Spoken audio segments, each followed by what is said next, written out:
What I saw when I returned home after working overtime was my husband holding down our daughter and forcing her to drink something, while his mother watched silently. I saw my daughter lying unconscious and limp beside them, and I lost control of myself, jumped on them. My name is Liliana. I'm a 30-year-old housewife who works as a teacher at a high school. I married Adrian, who is 2 years older than me and whom I met through a circle activity during my university days. We celebrated our 5th wedding anniversary, and 3 years ago, we had our daughter, Lily. My parents' house is near our home. With my mother's help right after childbirth and my husband's concern for me, I was able to face my daughter with ease during my childcare leave. Then, 2 years ago, when we found a nursery school that could take care of our daughter, my mother-in-law, who was living with my brother-in-law and his wife in another state, offered to live with us. I knew that my mother-in-law wasn't getting along well with her strong-willed daughter-in-law, so I gladly accepted the offer. Until then, my relationship with my mother-in-law had not been bad, and I thought it would be reassuring to have her help as a senior in child-rearing. My mother-in-law is a sociable person, and she quickly became friends with the neighbors. The day after she moved in, I saw her having fun, and I thought it was good to accept her living with us. About a month after we started living together, my mother-in-law suggested that we withdraw our daughter from the nursery school because she would take care of her at home. My husband agreed with his mother's opinion. Although I had entrusted most of the nursery school pickups and drop-offs to my mother-in-law, I was honestly uncomfortable when I heard that it was too much trouble. We finally found a nursery school. "Why don't we keep her there?" I said. My husband replied, "What are you talking about? It costs money to send her to a nursery school, and it's a waste to not have my mother take care of her at home." My mother-in-law added, "That's right. Raising children costs money. You have to save money by cutting unnecessary expenses." My husband continued, "Yeah, that's right. My mother raised us brothers splendidly. Isn't it more reassuring than leaving it to young nursery school teachers?" Our daughter was forced to withdraw from the nursery school by the two of them, and I was pushed aside. After that, my mother-in-law started taking my daughter out frequently to her hobby circle and other places. Around this time, my daughter started crying at night and getting sick more often. I wasn't too worried about it because the same thing could happen even if she went to nursery school, but the problem was my mother-in-law. She refused to approach my daughter when she was feeling unwell because she didn't want to catch the illness, and in the end, I had to take time off work or leave my daughter with a local childcare supporter. Sometimes I wondered if there was any point in choosing home childcare. Fortunately, with the understanding and support of my colleagues at work, I was able to get help even if I had to take sudden time off, and I was able to overcome it with my mother's help. But I couldn't just rely on my colleagues, and my mother was also working, so I felt bad about relying on them too much. When my daughter was feeling unwell and crying, I was exhausted both physically and mentally, and I began to think that I had no choice but to give up my job. Then my husband's debt came to light. He had failed in an investment he had started to earn pocket money. I couldn't quit my job, so if I couldn't rely on my mother-in-law anymore, I had no choice but to look for a nursery school where my daughter could go back to. However, my mother-in-law was living with us, and it became difficult to pass the nursery school entrance examination. When I was at a loss, my mother-in-law told me that her son's debt was because of her and asked me to leave my daughter to her. As she said, my mother-in-law became actively involved in raising my daughter, and when she got sick again, she took care of her, so I was able to continue working. When my daughter took the medicine prescribed by the hospital, she slept better and cried less than before. Sometimes I talked with my husband that our daughter had gotten a lot better. However, my daughter's night crying became even worse. My mother-in-law scolded her, saying, "I've never heard of a child crying so much at night." And my husband continued to take out his frustration on me. Even after I returned to work, I tried to go home as early as possible and take care of my daughter, but this year, I became a homeroom teacher for high school students, which made it difficult. My husband also became busy due to a department transfer, and the burden on my mother-in-law increased. My family was still sleep-deprived because my daughter's night crying didn't improve at all. My mother-in-law, who had been using sleeping pills regularly, decided to get a stronger prescription, which made me feel sorry for her. But when my husband and mother-in-law started taking sleeping pills together, their sleep deprivation seemed to be relieved. I couldn't take medicine to sleep, so I continued to have difficult days, but I decided that there was no other way to spend time with my daughter. My husband and his mother were able to sleep better when they were frustrated with my daughter's night crying, and my daughter became more calm when she was with me. For now, I was relieved. Around autumn, there were a series of school events and I had to follow up with students who were worried about their future studies.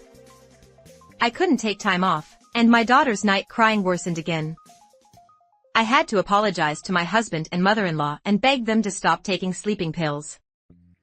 They reluctantly accepted my request, but my daughter started to become drowsy and lethargic during the day. I noticed this change in my daughter's behavior and decided to talk to my husband about it. "You know, Lily seems a little strange," my husband replied. Really? I don't really care. "She's not paying attention when I call her name, and it's worrying me. Maybe we should have her checked at the hospital." What? That's an exaggeration. Maybe she's sleeping more during the day because her night crying has subsided. "I still think I should take her to the hospital tomorrow." Okay. I'm off tomorrow, so I'll take Lily to the hospital with my mother. You have to prepare for your final exams, right? You don't need to take the day off. "Is that okay?" "Thank you." Although I was a little worried about my daughter's behavior, I decided to go to work the next day since he would be accompanying her. That day, I had to deal with my students' parents and came home late. I sent my husband a message during the day, but I only received a reply that said everything was fine, and I was worried about my daughter. When I got out of the car, I heard my daughter crying. Was she crying because she couldn't sleep tonight? I hurried home.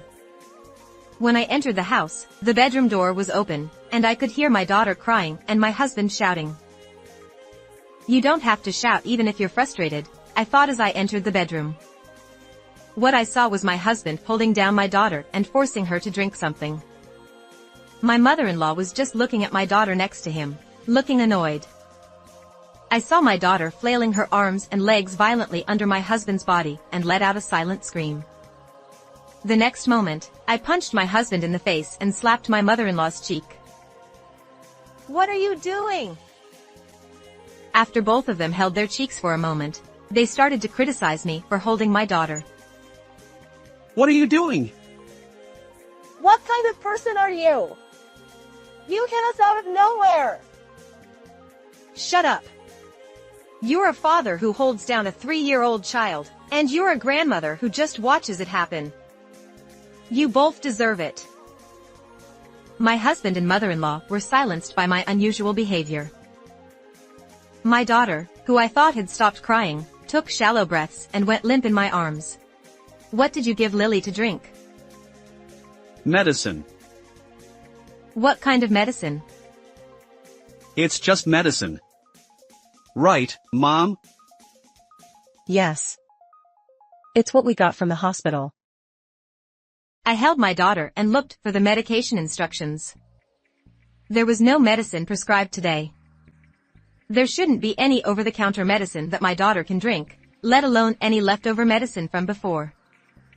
While I was doing that, my daughter lost consciousness and started foaming at the mouth.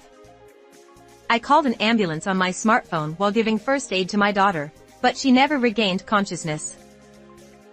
It felt like a very long time from when I held my daughter to when we arrived at the hospital by ambulance. When I saw my daughter being taken to the treatment room at the hospital, it seemed that my husband and mother-in-law had arrived late. They approached me looking annoyed, but didn't seem to be in a hurry. They were holding their cheeks, which were purple and swollen, with a handkerchief. Maybe it was just my feelings, but it seemed like they were annoyed that my daughter had become like this.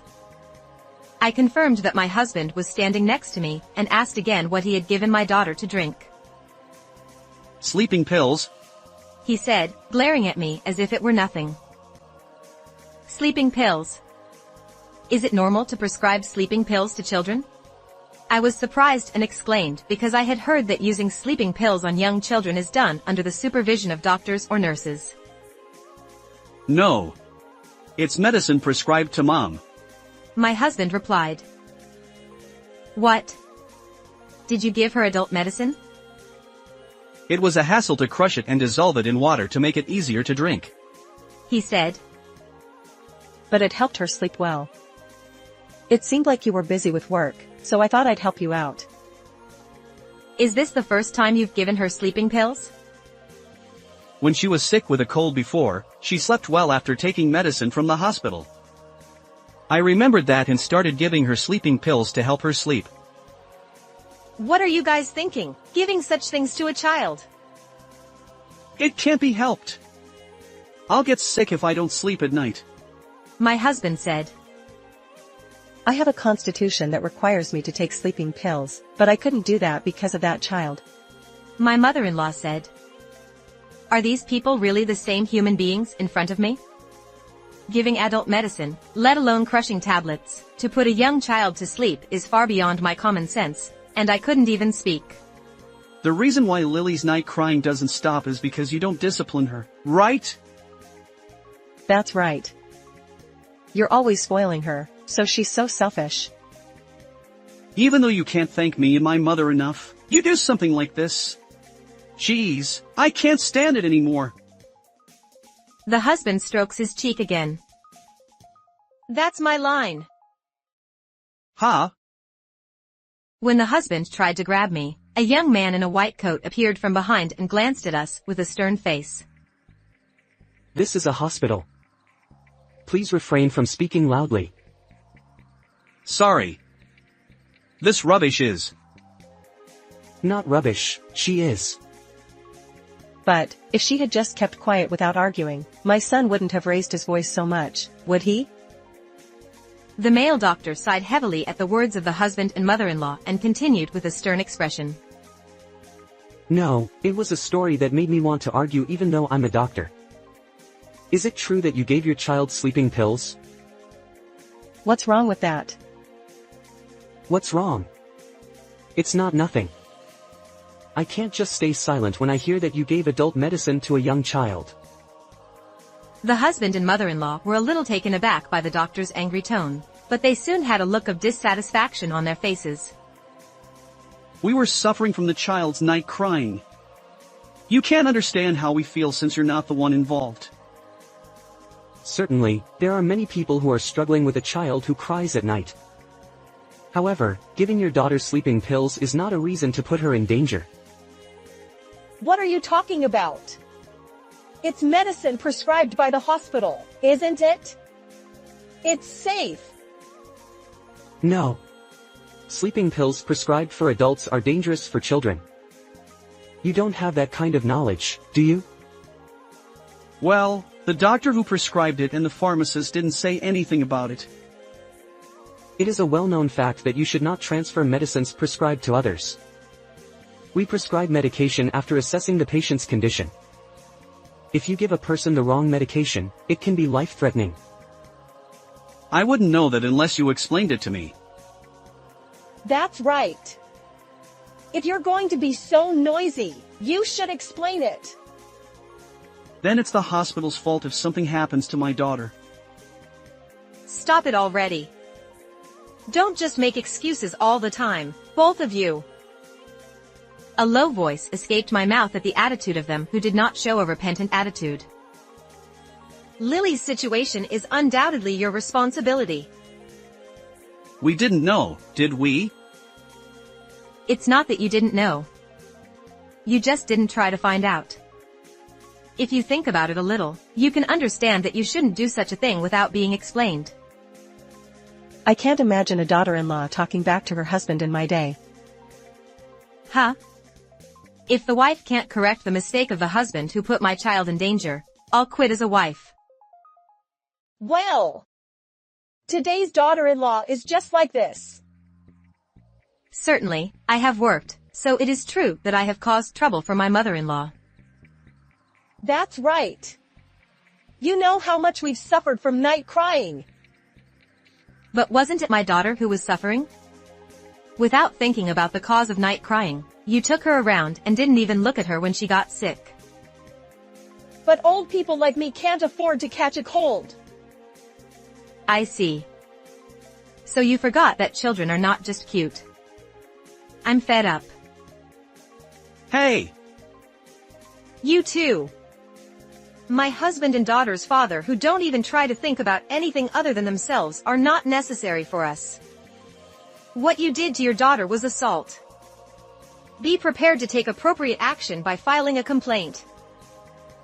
Then, the doctor contacted the police and the child welfare center, and the husband and mother-in-law were arrested and detained. My daughter had been using a large amount of sleeping pills, but fortunately she was able to survive.